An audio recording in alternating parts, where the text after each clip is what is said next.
Saya ni golongan muhajirin. Baru lepas dipecat.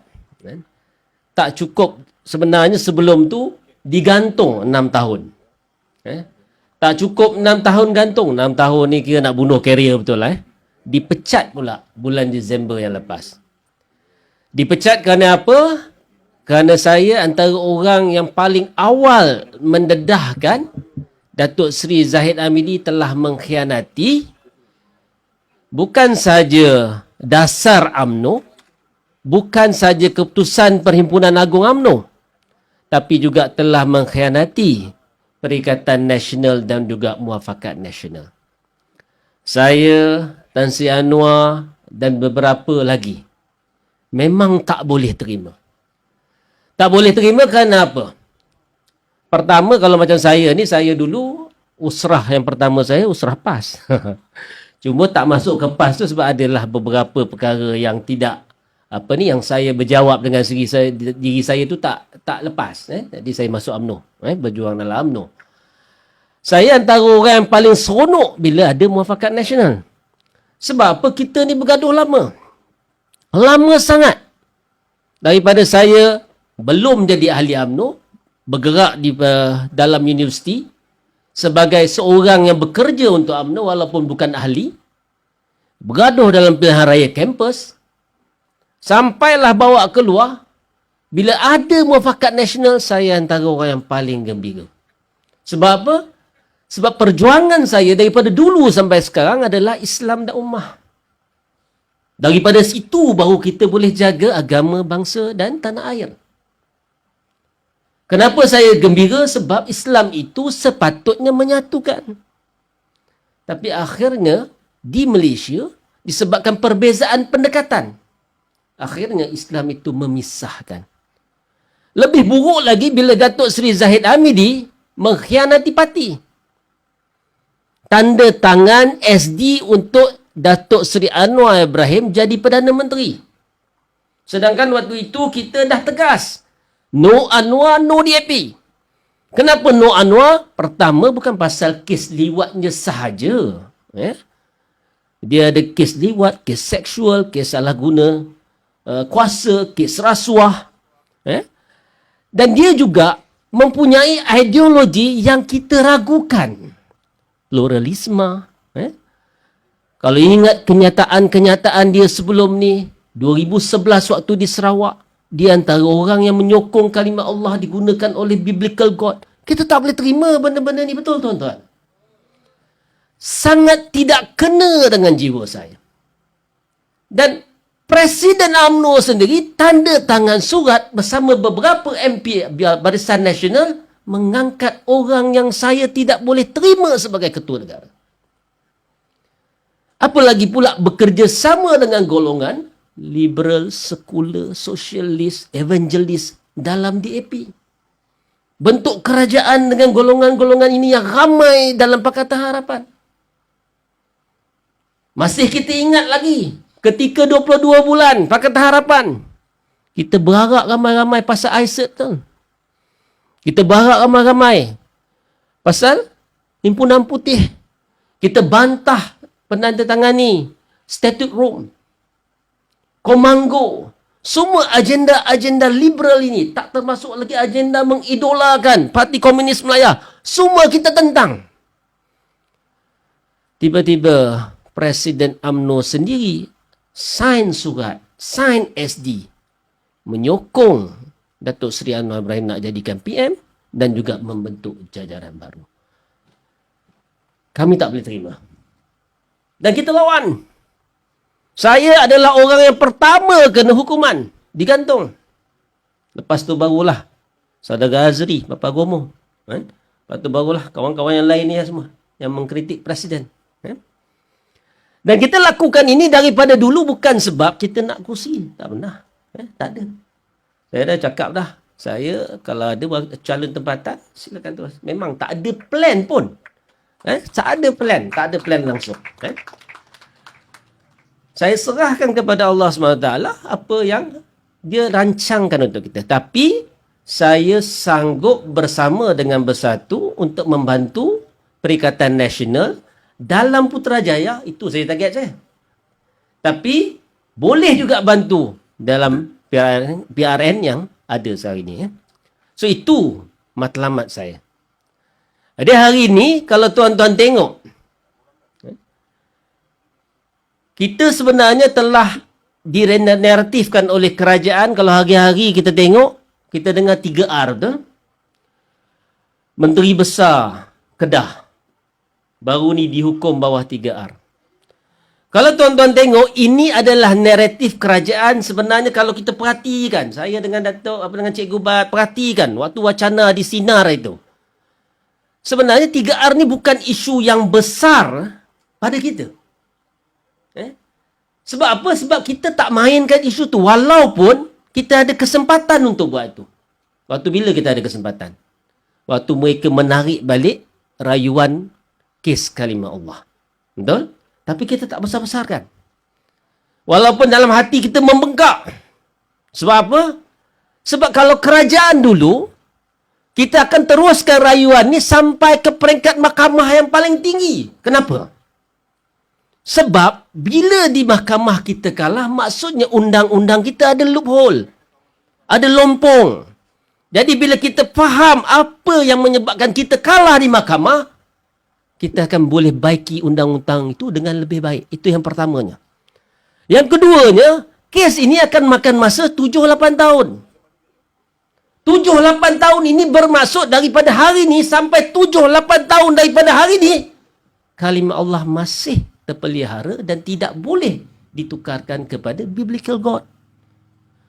Tapi tiba-tiba apa jadi? Senyap-senyap tanpa diketahui oleh kita, tanpa diketahui oleh parlimen, tanpa diketahui oleh menteri-menteri UMNO dalam kabinet.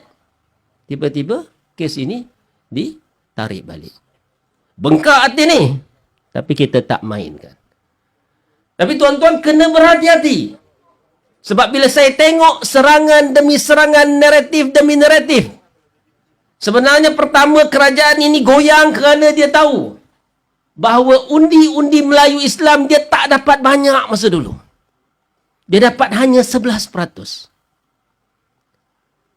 Dia menjangkakan bahawa dalam PRN ini kita akan bawa naratif itu. Tapi sebenarnya tidak. Sebab kita tahu dah. Orang yang mengundi kita sebenarnya mengundi kerana pertamanya tidak boleh terima Pakatan Harapan yang mana di dalamnya ada DAP. Betul? Yang kedua, orang yang mengundi Perikatan Nasional tidak boleh mengundi Barisan Nasional sebab di dalamnya ada Zahid dan parti ini dikaitkan dengan rasuah. Betul? Sebab itu, begitu ramai orang Melayu, Islam dan juga bukan Melayu atas pagar menyokong Perikatan Nasional. Itu saja. Tapi hari-hari kita tengok naratif ini dimainkan sebenarnya pertama untuk limitkan apa yang kita boleh cakap. Bila terlepas cakap sikit aja pun, tak menyebut pun nama Sultan Negeri mana-mana. Penderhakaan Anwar Ibrahim tahun 2014 lebih teruk lagi. Waktu lepas langkah Kajang kan, tuanku minta nama 3 nama. Dia tak bagi 3 nama. Itu derhaka yang lebih teruk lagi. Siapa pernah dengar video 1G? Sultan itu dinamakan dengan syaitan. Dan dia ada rancangan, game plan dia sampai 2024. Sultan hapus. Lebih teruk lagi. Kalau tengok seorang lagi, Iswardi, dimain-mainnya yang di Pertuan Agong. Lim Guan Eng baru dicakap menakut-nakutkan orang bukan Melayu, orang bukan Islam, bahawa gelombang hijau kalau sampai ke Pulau Pinang habis semua kuil rumah ibadat Buddha Hindu. Kit Siang pula tambah pasal Mei 13. Ada mereka ditangkap, diheret pukul 3 pagi macam Datuk Seri Sanusi. Ada tak? Tak ada kan? Ada mereka dihukum selepas hanya beberapa hari siasatan, tiba-tiba terus didakwa. Ada? Tak ada. Sebab itu, bila Rafizi cakap sebenarnya serangan demi serangan ke atas Menteri Besar Kedah, kita dah nampak, ia bukan soal dasar. Dia bukan soal perancangan negeri. Dia bukan soal perkara-perkara yang membantu rakyat. Tapi sebenarnya lebih cuba mencari kesilapan demi kesilapan. Ada sikit saja. Itu saja. Dan tak pelikkah pukul 3 pagi di Heret, malam tu juga ada FRU. Pelik tak? Kenapa? Kenapa? Sebab mereka nak wujudkan seolah-olah keadaan provokasi. Supaya tuan-tuan di hadapan saya bangkit. Kita pergi beramai-ramai ke sana. Sokong Sanusi. Dan kita akan digambarkan sebagai apa? Kita akan digambarkan sebagai ekstremis yang menyokong penderhakaan kepada sultan-sultan. Kita akan dilabelkan sebagai orang yang suka memberontak. Kita akan dilabelkan sebagai orang yang boleh menakutkan bukan Islam. Itu sebab saya rasa 3R dimainkan hari-hari. Dan mereka nak divert dari perkara-perkara yang menjadi kelemahan mereka. Apa kelemahan mereka? Saya pernah sebut dalam wacana tu 5K kan? Apa kelemahan mereka? Tuan-tuan, tadi dah diceritakan pasal Negeri Sembilan. Kita nak bertanding di Negeri Sembilan, kita nak menang kan? Sebab apa kita nak menang? Sebab pertamanya kita tahu, Cikgu Bat dah cerita tadi. Menteri Besar Negeri Sembilan tak buat apa pun. Kedua, mungkin ada korupsi. Di negeri Selangor pun mungkin. Ingat lagi, Tan Sri Khalid Ibrahim dulu dia kata, kenapa langkah Rajam berlaku? Kerana ada orang dalam Pakatan Harapan, dalam PKR yang nak gunakan dana negeri untuk politik. Dan dia tak benarkan benda itu. Sebab itu dia dijatuhkan. Di Negeri Sembilan, kalau dengar cerita Cikgu Bat tadi, pun ada perkara-perkara macam ni. Sebab itu kita nak ubah. Sebab kalau kita ubah kerajaan Negeri Sembilan, kalau kita ubah kerajaan Negeri Selangor, kita boleh bongkar satu demi satu perkara yang mereka lakukan ini. Wah, dah habis dah. Baru nak goreng. Tapi tak apalah saya ambil untuk gulung. Saya nak cerita 5K tapi nanti kita cerita di kesempatan lain. Tapi tuan-tuan kena faham. Satu cerita negeri, orang akan tanya kepada kita bila kita merayu undi nanti, ini PRN. Kenapa nak cerita nasional? Tapi tuan-tuan kena faham, satu, kita nak ambil alih negeri sebab apa? Sebab kita percaya kita buat lebih baik lagi. Kita boleh buat lebih baik. Terengganu dah buktikan, Kedah dah buktikan. Kelantan dah lama dianaktirikan. Kalau kata kerajaan pusat itu lebih prihatin pada Kelantan, mungkin lebih baik lagi. Satu-satu negeri yang tak ada ampangan. Yang disuruh, dipaksa, menyelesaikan masalah, tapi tak ada ampangan. Tak pernah dibagi bajet. Saya percaya kalau diberi bajet akan jadi lebih baik lagi. Okey. Tapi di Negeri Sembilan ini, kalau orang tanya, kenapa kita cerita nasional? Tuan-tuan, kalau tuan-tuan tengok, sebenarnya, bila saya sebut tentang 5K, 5K yang pertama adalah khianat. Saya tak habiskan sampai 5 lah. Saya sebut pasal khianat. Sebab itu tuan-tuan keluar nanti sebenarnya, kita yang berada di sini dah memang tak ada masalah. Kita akan undi Perikatan Nasional. Di luar sana sebenarnya ramai sahabat kita. Pertama kita kena ingat bahawa Negeri Sembilan hari itu tiba-tiba prestasi Barisan Nasional lebih baik daripada Melaka. Perasan tak? Walaupun dalam PRU yang lepas, Melaka terus hilang kursi-kursi parlimennya. Maksudnya gelombang rakyat di Melaka tu lebih kuat daripada di Negeri Sembilan. Tapi gelombang rakyat itu tidak mati lagi. Kita boleh gerakkan. Pertama, tuan-tuan tengok sekeliling. Tuan tengok dalam kerajaan yang ada ini. Kerajaan yang ini dibina atas dasar pengkhianatan terhadap pengundi-pengundinya. Orang yang undi Pakatan Harapan. Order lain dapat benda lain betul. Pernah tak dalam fikiran mereka, mereka undi Pakatan Harapan, mereka akan dapat Zahid? Tak ada. Sekarang mereka dah dapat. Dan pengundi Pakatan Harapan tak semestinya semua ahli PKR dan DAP dan amanah. Mereka rakan kita. Orang UMNO, orang Barisan Nasional. Pernahkah mereka fikir undi Barisan Nasional dapat Anwar dan DAP? Tak pernah. Sebab itu orang UMNO di luar sana, ramainya adalah rakan kita. Terutama yang tidak boleh terima Zahid Hamidi. Orang-orang India bukan Melayu dan bukan Islam yang lain. Pernahkah mereka fikir bahawa bila Barisan Nasional masuk dalam Pakatan Harapan dengan ditipu oleh Zahid Hamidi, dikhianati oleh Zahid Hamidi? Pernahkah mereka terfikir bahawa mereka akan disingkirkan, dibunuh secara senyap-senyap dalam Pakatan Harapan? Sampai tak ada kursi pun. Nak minta kursi pun terpaksa menagih. Orang-orang ini adalah rakan-rakan kita. Dan yang kedua, kalau tuan-tuan tengok adalah hari ini, dulu orang pilih Perikatan Nasional kerana apa? Pertama, kerana kempen Pakatan Harapan, Barisan Nasional Zahid Hamidi penyamun, betul? Jadi orang yang nak undi, nak undi Barisan Nasional hari itu tak jadi bagi undi. Sebab tak nak parti yang ada Zahid Hamidi, tak nak parti yang terkait rasuah. Orang yang nak undi Pakatan Harapan pula, mereka nak undi sebab satu, ya, kempen Pakatan Harapan adalah hari-hari dia beritahu UMNO BN ni rasuah. Nah, penyamun, ada lagu dan sebagainya. Jadi mereka pun undi Pakatan Harapan dan ada setengah sebab mereka pun tahu kempen Barisan Nasional tadi kata mereka ni penipu, dia bagi pada Perikatan Nasional. Sebab itu, undi Perikatan Nasional naik sampai 4 juta lebih. Ya? Orang-orang ini, hari ini, kalau saudara dan saudari tengok, mereka amat kecewa dengan keadaan negara ini. Betul? Saya pergi jumpa orang ramai, saya buka di Facebook komen-komen yang ada. Kos sara hidup tinggi, betul? Harga barang melambung. Kerajaan buat apa? Nampak tak kerajaan buat apa? Waktu dalam Perikatan Nasional kita ada jawatan kuasa. Dalam jawatan kuasa itu ada menteri-menteri kabinet.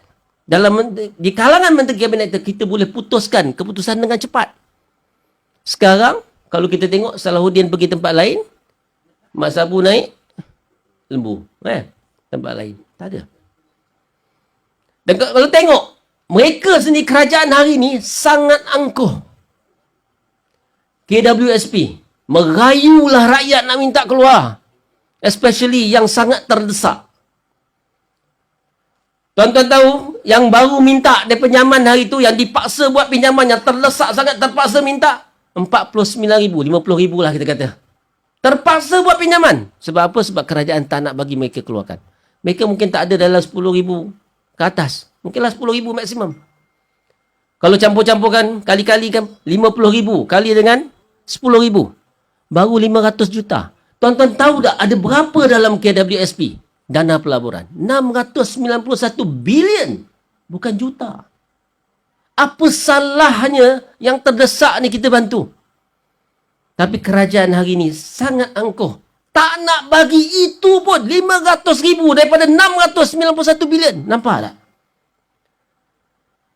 Jadi kalau tuan-tuan masih mengundi Pakatan Harapan dan juga Barisan Nasional, tuan-tuan rasa kerajaan hari ini akan berubah atau tidak berubah sikapnya? Tidak kan? Harga barang, menteri akan kekal dengan sikapnya, katanya. Mana bukti? Tak ada bukti. Betul? Tuan-tuan tengok KWSP, tetap sama juga. Sebab itu, tuan-tuan, kena bagi tahu rakan-rakan kita. Kena bagi tahu anak-anak kita. Kalau nak buat wake up call, kalau nak sedarkan kerajaan ini, tuan-tuan memegang undi yang sangat penting. Bukan saja untuk orang Negeri Sembilan, tapi seluruh negara ini. Undi-undi tuan ni sangat berharga walaupun satu. Walaupun satu. Sebab itu pesan pada mereka, jangan tak keluar mengundi. Kena keluar mengundi. Dan kena undi Perikatan Nasional. Satu lagi poin sebelum tutup. Saya dah nampak dah dia. Biar dia. Susah suruh berucap pendek. Lepas tu, lepas cikgu bat pula tu. Orang UMNO sebahagiannya tak suka Zahid Hamidi. Ramai. Ramai. Ada juga yang rasa kena tipu sebab dinafikan hak untuk dah pilih presiden yang baru. Mereka bawa usul haram dan sebagainya. Saya lawan hari itu, KJ lawan hari itu, tapi kami kena pecat. Kan? Tapi mereka juga kena tipu. Satu lagi kumpulan adalah kumpulan penyokong Datuk Seri Najib. Mereka pun rasa tertipu, dipergunakan untuk menjatuhkan kerajaan-kerajaan sebelum ni, PM sebelum ni. Akhirnya, Datuk Najib tak keluar-keluar juga. Orang-orang ini juga akan membantu kita. Sebab itu tadi disebut oleh rakan-rakan kita, nak duduk dalam pun tak apa, nak keluar lebih baik. Tapi mereka ini jangan kita anggap sebagai musuh. Kerana mereka juga boleh membantu kita untuk memenangkan Negeri Sembilan. Tuan-tuan, balik ni. Apa yang kita perlu buat, macam disebut oleh Cikgu Bat tadi, balik ni, jangan berhenti bercakap. Jangan berhenti share apa-apa yang dikeluarkan daripada kami semua di sini. Ada lagu baru, lagu baru, Mahaldani. Mahaldani. Itu lagu popular baru ni. Tengoklah lagu tu. Boleh share lagu tu. Balik. Dalam setiap solat kita. Dalam setiap tahajud kita. Dalam setiap doa, duha kita. Wirid kita. Witir kita. Kita doakan supaya kerajaan ini segera digantikan. Di Negeri Sembilan, di pusat. InsyaAllah, kalau kata kita sama-sama pakat undi Perikatan Nasional. InsyaAllah, kalau kita sama-sama tolak Pakatan Harapan dan juga Barisan Nasional, kerajaan hari ini akan mula buka mata. Akan mula dengar suara rakyat. Dan masa itulah apa yang tuan-tuan minta, barulah dia nak tengok. Apa yang dia janji-janji sebelum ini, barulah dia nak pertimbangkan. Kalau tidak, kalau kita masih undi Barisan Nasional, Pakatan Harapan, kalau orang UMNO yang tak suka Zahid masih undi Barisan Nasional, maka kekallah Zahid di situ, maka kekallah kerajaan yang angkuh, yang tak dengar suara rakyat di situ. Tuan-tuan, sama-samalah kita berdoa untuk kejayaan kita. InsyaAllah, kalau semua boleh bersama, tak ada bergaduh, tak ada berpecah belah, InsyaAllah negeri ini akan kita tawan.